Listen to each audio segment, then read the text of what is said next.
Vous écoutez Pierre Nantel. Monsieur Proulx qui écoute les Olympiques et qui déplore qu'on n'ait pas de symbole qui identifie nos athlètes. Il a bien raison. Bonjour, comment allez-vous, Monsieur Proulx? Ça va très bien, mon cher Pierre. Ben écoutez, je pense qu'on va sauter directement sur le sujet qui précédait cet épisode, c'est-à-dire qu'on parlait de l'élection partielle dans la salle Aymar-Verdun. C'est une importante étape pour M. Trudeau.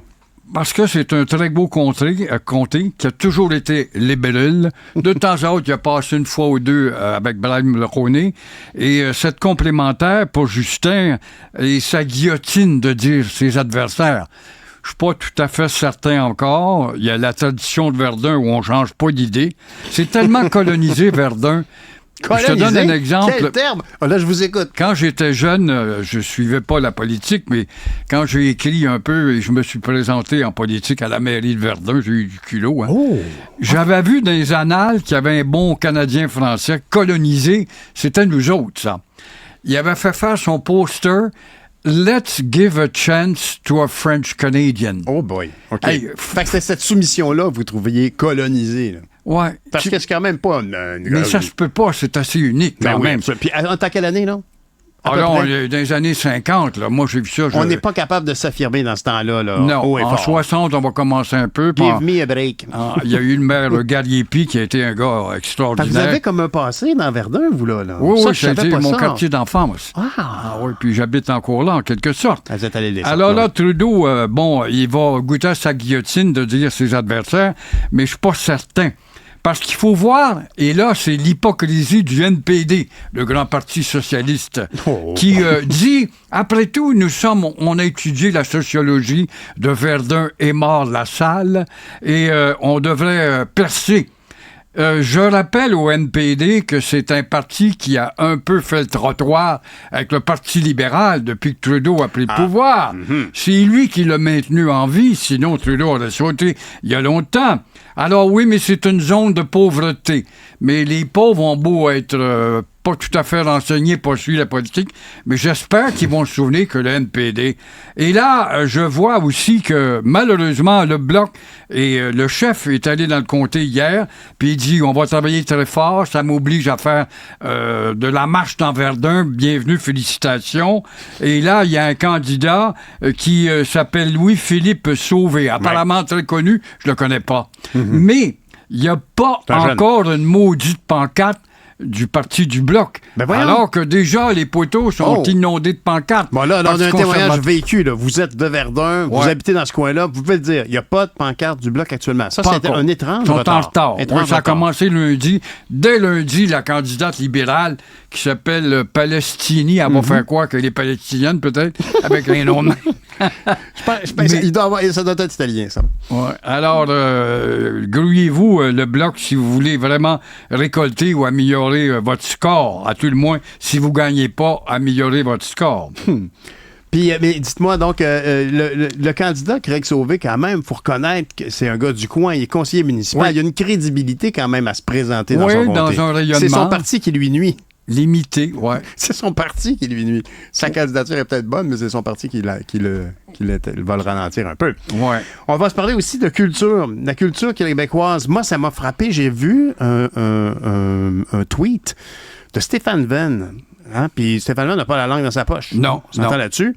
Il dit ma pensée du jour. J'essaie toujours d'en avoir au moins une, un peu d'humour. Il dit en chanson, le nationalisme culturel m'horripile, surtout quand les commentateurs essaient d'en faire un principe, un critère, une valeur. Quand le public québécois flippe pour une chanson québécoise, ce n'est pas parce que la chanson est québécoise. C'est pour d'autres raisons, des raisons artistiques, les mêmes que quand ils flippent pour une chanson espagnole, belge, camerounaise, anglaise ou américaine. Amalgamer la grille nationaliste identitaire et la grille artistique est une erreur. Je n'aime pas, ne me quitte pas, ou Yesterday, ou Il s'aime, ou Vivre en ce pays, ou L'Escalier, ou Les Deux Printemps, parce qu'elles sont belges ou britanniques ou québécoises, mais parce qu'elles sont juste bonnes. Il a bien raison et c'est un bon commentaire percutant, c'est un vrai pamphlétaire, oui. Stéphane, il n'y a pas de doute. Mais avons-nous de la culture québécoise? Ça me fait rire quand j'entends le premier ministre dire ça. Déjà, ce matin, je vois que Majestic, je ne sais pas si c'est de la culture, ça, va être remix bientôt dans un terrain de camping, quelque part. Je vois aussi qu'il y a des drag queens qui vont être d'un autre terrain de camping. C'est ça, notre culture, c'est de la petite culture avec un C minuscule. Avons-nous de la culture québécoise? Quand sur les plaines, là, il y a eu l'hommage à la chanson française. Oui. Un terrain où nous avons été humiliés. Oui. Là, n'oublions pas les plaines d'Abraham. Tout à fait. Alors, là, pour une fois, on rend hommage à la chanson française. Il y avait apparemment 100 000 personnes. On est tout fiers de cela. Mais c'est une fois depuis combien de temps? Parce que les plaines, ça a été un centre de culture et de promotion étrangère et américaine surtout. Avons-nous justement une culture quand on voit que le cinéma en joual, qui ne se corrige pas, qui ne veut pas se corriger, à quelques exceptions près, utilise le joual, tient 2-3 semaines l'écran, puis après quoi, ça disparaît. Et on est tanné d'entendre la vulgarité, le joual, la bouche molle. Oui, mais c'est nous autres. On pourrait pas s'élever et le cinéma peut être justement un instrument d'élévation. Ce n'est pas le cas. Avons-nous vraiment une culture quand on voit la multiplication éhontée de ces commerces dont les quémandeurs de licence sont des petits Québécois. Oui, mais moi, je veux percer aux États-Unis, on se donne un nom anglais. J'ai vu une nouvelle raison sociale hier dans les rues de Montréal. L'école de conduite Go On. Tu sais, c'est un Québécois, là. Bien sûr. Et puis ça, l'affichage, c'est une autre paire de manches. Personnellement, je trouve que quand on fait une erreur d'affichage, quand on choisit de faire pas de place pour le français dans une affiche comme ça, ou de s'angliciser pour faire cool, ben c'est vraiment une très grave erreur parce que tu y as pensé, tu l'as fait, tu l'as accroché ta pancarte, potentiellement tu as fait venir un électricien pour mettre un néon derrière. Tu sais, c'est comme, c'est pas une erreur simple et spontanée. Ouais. Il y a eu beaucoup d'étapes pour l'assumer et la corriger. C'est pas le cas. Mais l'Office ne fait rien. J'ai pas entendu encore Legault. On passe son temps à citer Camille Lorrain. Alors, appliquez la loi 101. Soyez interventionniste. Alors, ça te donne un exemple. La multiplication, les Verdun Beach, Verdun Beef, Verdun Fish and Chip. Mais vous habitez Verdun, alors vous êtes exposé à toute cette nouvelle vitalité. Oui, mais ça s'étend à travers le Québec. Oui, écoutez, je ne sais pas si Jean-François est en mesure, mais j'avais fait une photo dernièrement d'un affichage de l'armée canadienne qui avait fait une publicité accrochée sur un immeuble au coin de Saint-Urbain et Rachel. Et tout ce que tu voyais graphiquement dans l'importance, c'était « We're hiring ». Vous imaginez-vous, M. Proulx, c'est l'armée. On l'embauche. On l'embauche en anglais. « We're hiring ». Au Québec. On va vous assimiler, rentrer dans l'armée. C'est épouvantable. Ça a été ça longtemps. Et là, on m'a répondu, ben oui, mais il y a une affiche sur Saint-Urbain, tu sais, sur l'autre façade. Oui, mais celle qu'on voit le plus, c'est celle qui est en anglais. Faites-moi pas à croire. Voilà, t'as tout compris. C'est pas voulu. Tu sais. Mais vous avez parlé des plaines d'Abraham, M. Proulx. Avez-vous, est-ce qu'on a une culture québécoise quand on voit maintenant une contagion dès que t'as un enfant, on se réunit autour de la table avec une bière ou un joint à Trudeau. On va y donner un prénom anglais. Ouais. Il va peut-être percer, mon gars, il va devenir un joueur de hockey ou un prénom anglais. Alors voilà. On est là, dans une séquence des belles-sœurs. Hein? On dirait qu'on est dans une séquence de nos belles-sœurs. Ce que vous venez de votre façon de vous exprimer, c'était comme du Michel Tremblay de l'époque. Oui, on va donner Tremblay.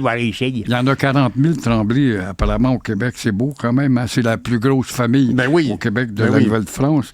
Bryan Adams, qui est tellement content de venir au Québec. Mais Bryan Adams, je regrette, c'est pas un porteur de flambeau là, de la France-Cité. Bravo. C'est un Canadien qui réussit bien, on l'aime bien. Et ensuite de ça, tout ce qu'on a et ce qui nous manque pour faire de la petite culture avec le C minuscule pour avoir un C majuscule, c'est un pouvoir québécois. Oui, mais on ne peut pas porter atteinte aux libertés. Ça, c'est épouvantable de dire ça. Quand tu as une espèce animale qui disparaît, qui est en voie de disparaître, on passe une loi pour protéger les interdits de chasser. Là-dessus, on a dormi au gaz depuis belle lurette, surtout au niveau du rayonnement des plateformes internationales qui ne laissent pas beaucoup d'espace à notre culture, à nous. Vous savez, j'étais très interpellé par la dimension au cinéma, en musique. Je peux-tu revenir sur sur les plaines d'Abraham, je comprends votre impression parce qu'effectivement, au Festival d'été de Québec, il y a eu beaucoup de spectacles depuis la venue de Paul McCartney à l'époque. On dirait qu'ils ont eu un beau succès commercial. C'est vrai. Puis ça a été un peu comme une pente glissante qui s'en va beaucoup vers le retour de vieux bands qui font leur tournée après leur retraite, etc. Ouais. Mais moi, quand vous trouvez... j'aimerais ça vous demander ce que vous pensez de la culture en télévision. Est-ce que vous avez eu la chance de découvrir des séries télé, par exemple, comme Société distincte sur Club Illico? Allez voir ça. Ça va vous rassurer parce qu'on est dans un niveau de français qui n'est pas du tout folklorique. Là. J'ai pas assez écouté. Ben, c'est ça, mais c'est vrai, vous avez raison. Faut vouloir faire des démarches pour Parce trouver que notre les contenu. téléséries, ce sont des vecteurs de joie et de laideur, très souvent. La radio aussi. Ouais. Les animateurs qui parlent un français impeccable, il n'y en a pas beaucoup, hein. Et, Je vais me tenir mais les fesses serrées. je suis content que... Je suis content que tu parles justement de cette série de distinctions. Mm-hmm. Et parlant de distinction, je vais te conter une anecdote. Moi, j'ai fait le tour du monde. Enfin, j'ai fait 103 pays. Mm-hmm. Et elle m'a accompagné, Céline Dion. Ah. Mais vendredi dernier, une anecdote, c'est très local. Je suis dans une taverne, une brasserie. Tu sais quelle sorte de clientèle qu'il y a dans une brasserie, des gens costauds. Je suis au Capri, à Pointe-Saint-Charles, avec Yvon Lambert, OK. qui est une ancienne gloire du Ben Canadien oui, de du Montréal, Canadien, ben oui. dans le temps que le Canadien nous appartenait. Oui. Et ces costauds-là, ça jase, ça boit, puis ça parle fort, puis ça sac, m'envoie donc. Quand est apparue Céline Dion, tout d'un coup, le silence s'est établi. Et quand elle a eu terminé, ils étaient inquiets, ces ouvriers qui regardaient comme ça arriver à l'écran. Quand elle a eu terminé, ils ont applaudi. Wow! J'ai trouvé ça beau de la part des gens ordinaires qui ont été atteints dans leur âme. Tout à fait. Et voilà, ils savent qu'il y a encore un fond de culture. Et bravo à Céline qui a fait un miracle, celui justement de relever le grand défi, à tel point que les disques d'Édith Piaf sont restimulés Ben tout oui, d'un coup. j'en doute pas. Mais je veux juste te dire, mon cher Pierre, avant de terminer, je parle beaucoup de voyages et Céline m'a accompagné autour du monde dans des pays incroyables.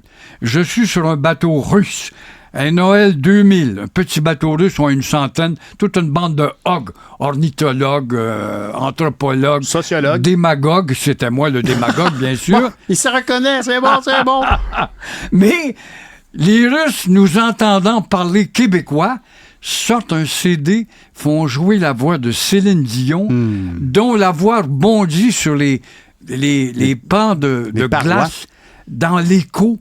Comment oublier? Ça, c'est Céline Dion au pôle Sud. Wow. Quelques années plus tard, je suis chez Kadhafi, en train de marcher dans un sable épais, avec le sable jusqu'aux chevilles. Je sors d'un lieu historique. Je vois une tente berbère au loin, et j'ai dit, on va aller prendre un thé là.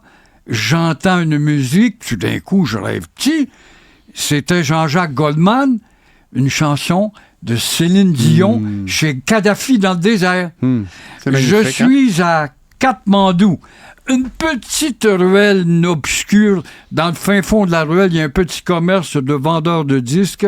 Une voix qui vient à mes oreilles, Céline Dion. On est au Népal. Magnifique. Ensuite de ça, j'ai passé au Tibet, chez les Chinois arrogants qui occupent le... Je suis à 6 heures du matin pour prendre l'avion pour aller dans une autre destination, fatigué. J'entends des haut-parleurs cette voix qui sort, Céline Dion à Lhasa. Alors, comment ne C'est pas beau, dire hein? que cette femme n'est pas internationale? Et comment ne pas dire qu'elle rallie tout le monde quand on revient à votre image, on a fait le tour du monde avec vous, puis on revient à Verdun dans une taverne. Et les ouvriers se lèvent pour applaudir Céline Dion qui chante « Dieu réunit ceux qui s'aiment dans la Tour Eiffel ». C'est magnifique. Merci beaucoup, M. Proulx, pour cette anecdote. Merci à toi, mon grand. Merci. La semaine Bonne journée à la prochaine. semaine prochaine. Au revoir.